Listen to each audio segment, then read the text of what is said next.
Bonjour à tous. Alors aujourd'hui, je m'adresse surtout aux parents. Je voulais vous faire une petite vidéo qui vous est dédiée tout simplement pour vous aider en ces temps de confinement, pour arriver à mieux gérer la situation. C'est pas toujours évident d'être H24 avec ses enfants et du coup d'avoir des petites clés, des petites astuces pour pouvoir apaiser un petit peu la pression et mieux gérer les choses au quotidien. Donc tout d'abord, quand il y a beaucoup d'agitation et que vous avez du mal à rester calme, à rester positive, à accepter tout ce qui se passe sur le moment, n'hésitez pas donc à imaginer vraiment une bulle autour de vous. Vraiment. Imaginez cette bulle qui vous englobe entièrement, dans laquelle vous êtes au calme et vous pouvez vous recentrer. Donc vous imaginez cette bulle et vous faites 3 inspirations tranquilles. On inspire par le nez, on bloque et on souffle par la bouche, on bloque à nouveau. On inspire par le nez, on bloque, on souffle par la bouche et une dernière fois. Et vous faites ça 3 fois.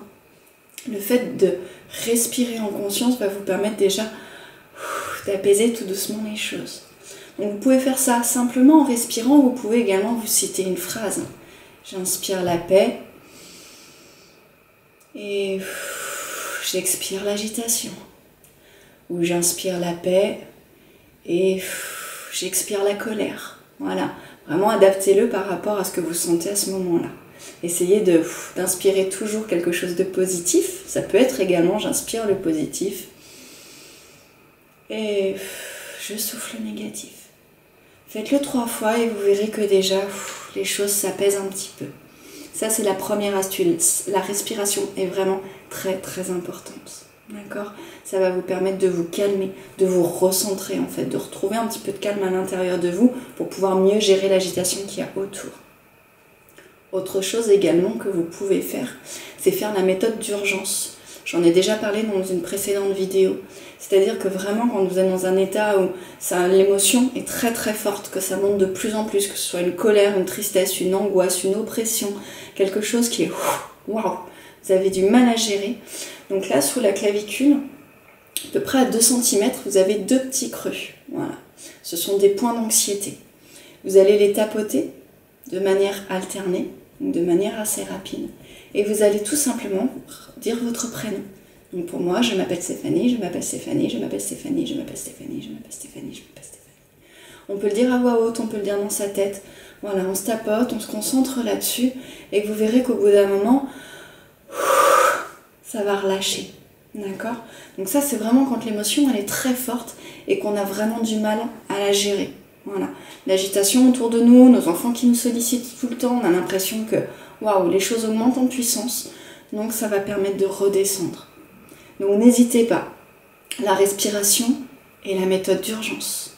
D'accord ? Après, vous pouvez très bien aussi aller vous tapoter, c'est-à-dire faire une ronde qu'on utilise en EFT.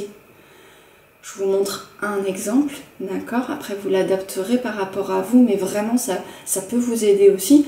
Une fois que vous avez passé vraiment le gros de l'émotion, c'est-à-dire que vous êtes apaisé un petit peu, vous pouvez aller faire une ronde et tout simplement dire, même si je me sens oppressée, je m'aime et je m'accepte comme je suis.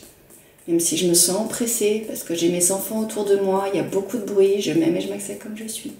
Même si je me sens oppressée, il y a mes enfants autour de moi, il y a beaucoup de bruit, je m'aime et je m'accepte comme je suis. Je me sens oppressée. Il y a mes enfants autour de moi, il y a beaucoup de bruit, je me sens oppressée. Il y a mes enfants autour de moi, il y a beaucoup de bruit, je me sens oppressée, je me sens oppressée. Et on respire à la fin pour relâcher les tensions. Pendant tout le temps de la ronde, de bien avoir les 2 pieds à plat. Donc ça, c'est une phrase que je vous donne. Après, adaptez-la par rapport à vos sensations. Ça peut être, même si je suis très en colère, parce que mes enfants sont tout le temps dans mes pattes. Je m'aime et je m'accepte comme je suis. Donc on répète 3 fois sur le point karaté.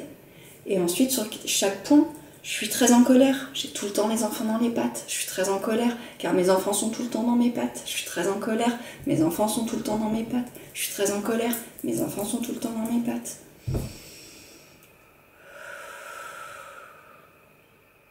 Voilà. Le besoin de solitude aussi peut être important. Même si j'ai besoin d'être seule et que j'arrive pas à trouver un moment de solitude, je m'aime et je m'accepte comme je suis. Donc là, j'avais fait une autre vidéo aussi par rapport à l'EFT, comment est-ce qu'elle fonctionne et comment l'utiliser. N'hésitez pas à mixer les vidéos pour vous aider. Mais voilà, les 3 petites choses qui peuvent vraiment vous aider. Premièrement, je respire. Deuxièmement, si l'émotion est vraiment trop forte qu'elle prend le dessus, il y a la technique d'urgence. Troisième astuce, une fois que tout est à peu près apaisé, un petit peu plus calme en tout cas, qu'on a mieux à gérer, on va se tapoter. Et les rondes, on peut en faire autant de fois qu'on veut. Donc vraiment, l'EFT permet vraiment de gérer l'émotion, permet de mieux digérer, de mieux gérer notre émotionnel. Quand l'émotionnel est trop fort, utilisez une des 3 techniques pour vous aider. Voilà, sans oublier notre petite bulle de protection. Ça fait du bien, ça permet de se l'imaginer et juste de sentir comme si on avait une armure autour de nous. Et puis n'hésitez pas à dire à vos enfants, voilà, c'est compliqué pour vous, mais c'est compliqué aussi pour nous et on a juste besoin de 2 secondes, ou j'ai juste besoin de 2 secondes pour respirer. Laissez-moi juste 2 minutes respirer. Donc voilà, il est important au moins dans une journée d'essayer d'avoir 5 minutes, peut-être quand ils sont sous la douche ou le matin, se lever un petit peu plus tôt qu'eux pour pouvoir profiter de ce moment-là et pouvoir vous recentrer. Je vous souhaite plein de courage et je vous dis à très bientôt. Au revoir.